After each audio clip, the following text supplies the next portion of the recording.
Конкурсот е завршен, но собранието ќе почека уште неколку дена за евентуална кандидатура за нов државен обвинител испратена по пошта.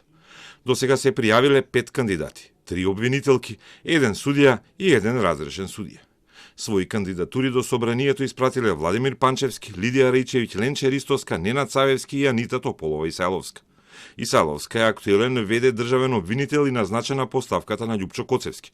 Обвинителка од 2009 и со 7 години кариера ги прескокна сите 3 скалила во хиерархијата, од основен до обвинител во државното обвинителство, каде стапува на функција на 44 годишна возраст во 2016. Се обиде да го сопре предметот талир на СЈО за нелегалното финансирање на ВМРО ДПМН, но нејзиното БЗЗ не беше прифатен од Врховниот суд. На случајот Талир како обвинител работи и втората кандидатка, Ленче Ристовска, поранешна обвинителка во СЈО, која сега е македонски обвинител за врска со Евроджаст, Европскиот механизам за правда и истраги. Со нејзино барање е замрзнат имотот и Белата палата на ВМРО ДПМН, а владеачката партија ја спречи нејзината кандидатура за судот во Страсбур.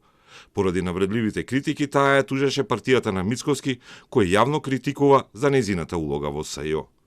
Лидија Раичевиќ е обвинителка во Скопско обвинителство и го води случајот за финансиските злоупотреби со спортските ваучери во кој го гонеше поранешниот директор на Агенцијата за спорт и председателот на Македонскиот олимписки комитет.